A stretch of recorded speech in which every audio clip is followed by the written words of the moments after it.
સ્વાગત છે મિત્રો તમારું ઓર્ગેનિક ખેતી ફાર્મિંગ ચેનલમાં નવા હોય તો સબસ્ક્રાઈબ કરી લેજો અને વિડીયો લાઈક કરી દીધો. તો અત્યારે આપણે એક ઓર્ગેનિક દવા બનાવવાની છે ઈયળના નિયંત્રણ માટે. એના માટે એક કડવો લીમડો લેવાનો છે, સીતાફળીના પાન લેવાના છે અને કરેણના પાન લેવાના છે અને નાગરવેલના પાન લેવાના છે. તો હાલો આપણે બનાવી નાખીએ. હવે સૌથી પહેલાં મિત્રો આપણે એક લુગડું પાથરવાનું છે. પછી લુગડું પાથરી અને આપણે એનું કટિંગ કરી નાખવાનું છે. પહેલાં આપણે લીમડાનું કટિંગ કરી નાખીએ.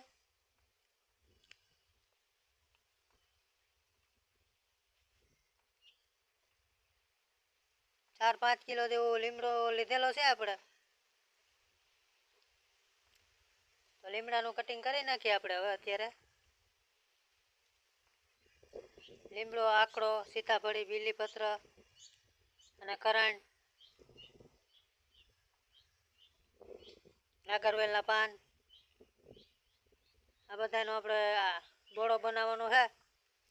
બોળો નાખી દઈએ અને પછી આપણે 6-7 દિવસ પછી એનો છંટકાવ કરી દઈએ માંડવીની અંદર કે કોઈ પણ પાકની અંદર.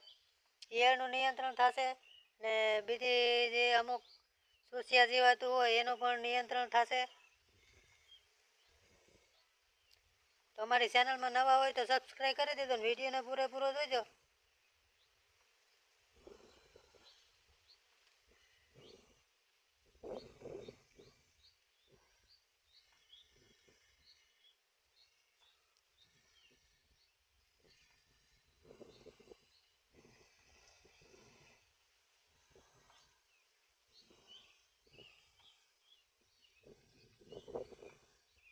આ ડાળકી પણ કટિંગ કરી નાખવાની છે.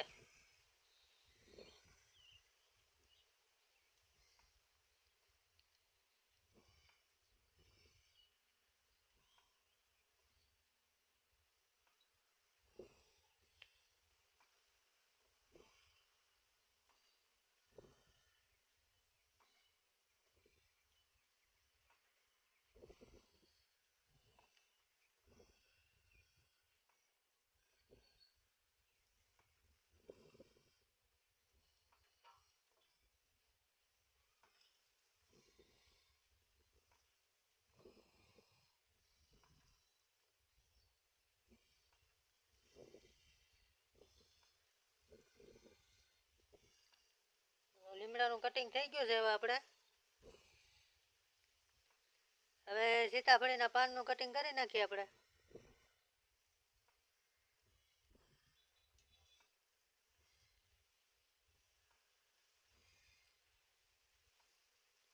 સીતાફળીના પાન પણ 3-4 કિલો જેવા લેવાના છે મિત્રો.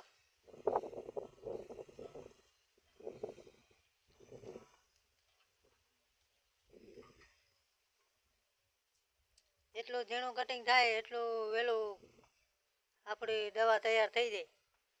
હાવ ગળી જાય. 6-7 દિવસમાં તો હાવ કમ્પ્લીટ ગળી જાય.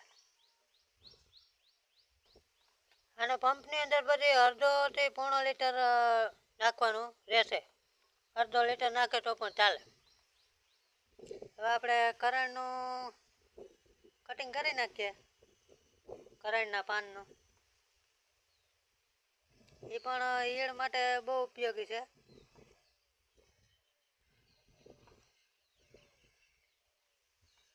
દસ કે 15 દિવસ તમારે તો ઈયળ આવશે જ નહીં કોઈ પણ જાતની. અને આપણા ગમે એ મોલ હોય એમાં પણ સારું અને પેસ્ટિસાઇડ દવા કરતાં બહુ સારું અને સસ્તું. આમાં 1 રૂપિયાનો પણ ખર્ચો નથી.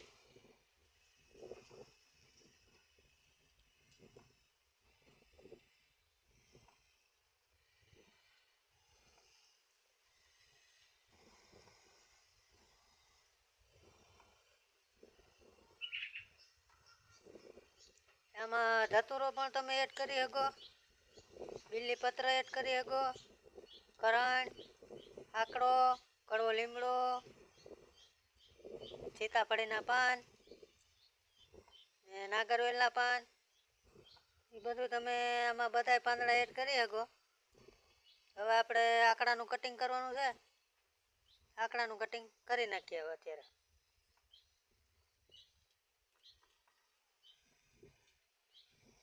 મિત્રો વિડીયો થોડોક લાંબો થશે પણ છેલ્લે સુધી જોજો કઈ રીતે બનાવવાનું છે અને પ્રોસેસ કઈ છે, શું શું નાખવું પડે એમાં. આવા લાકડા પણ કટિંગ કરી નાખવાના, એમાં પોટાશ હોય.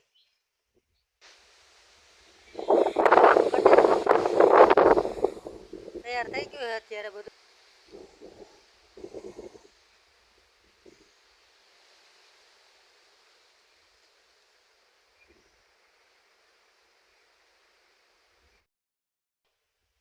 તો આપણે ડ્રમ લઈ લીધું છે, આપણી પાસે બેરલ નથી, નાનું ડ્રમ છે. તો નાનું ડ્રમ લઈ લીધું, હવે ડ્રમમાં આપણે નાખી દઈએ એને. આ બધું ડ્રમમાં નાખી દેવાનું છે હવે.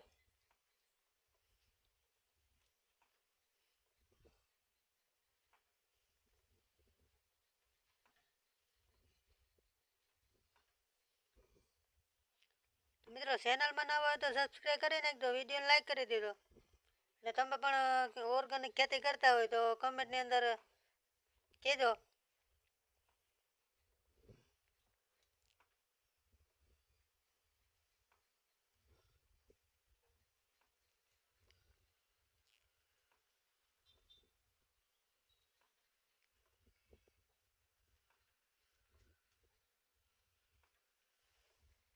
આ બધું આપણે આમાં નાના ડ્રમની અંદર નાખી દેવાનું છે.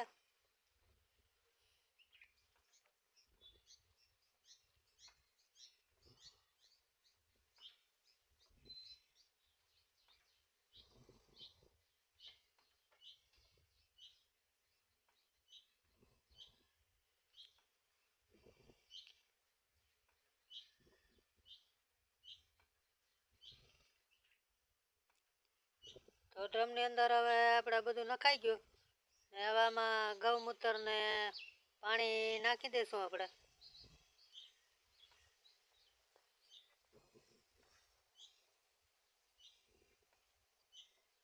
આ એટલું ભરાઈ ગયું છે, ખાલી પાંદડા જ છે હજી.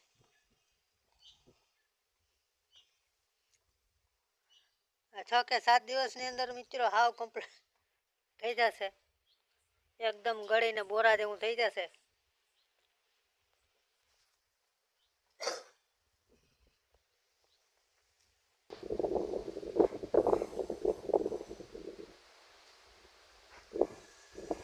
તો ગૌમૂત્ર છે જૂનું, આપણામાં ગૌમૂત્ર 2 લીટર જેવું છે, નાખી દઈએ.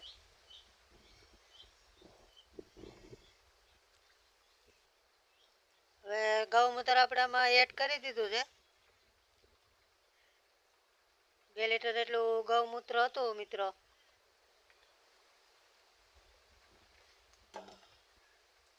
હવે આપણે આની અંદર પાણી ઉમેરી દઈએ, ડૂબી જાય ને એટલું પાણી નાખવાનું છે આમાં આપણે. હવે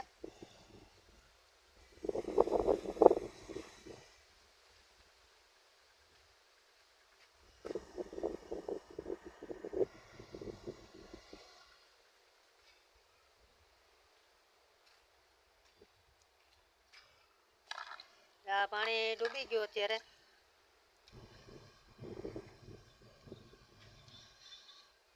હવે આને આપણે હવા સુસ્ત રહે એ રીતે ઢાંકણું પેક કરીને છાંયે મૂકી દેવાનું છે.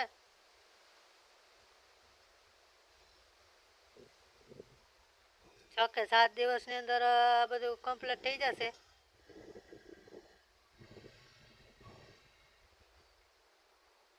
દસ 15 દિવસ તો તમારે ઈયળ જોવા જ નહીં મળે. ઈયળ છે, અમુક સુસિયા છે, ખેડૂતની જે જીવાત છે મિત્ર જીવાત, એમાં તો કંઈ થશે જ નહીં. જે દુશ્મન આપણા છે ઈયળ ને એવું બધી સુસિયા ને એ બધાનો નાશ થઈ જાય મિત્રો. વિડીયો ગમ્યો હોય તો લાઈક શેર અને સબસ્ક્રાઈબ કરી નાખજો.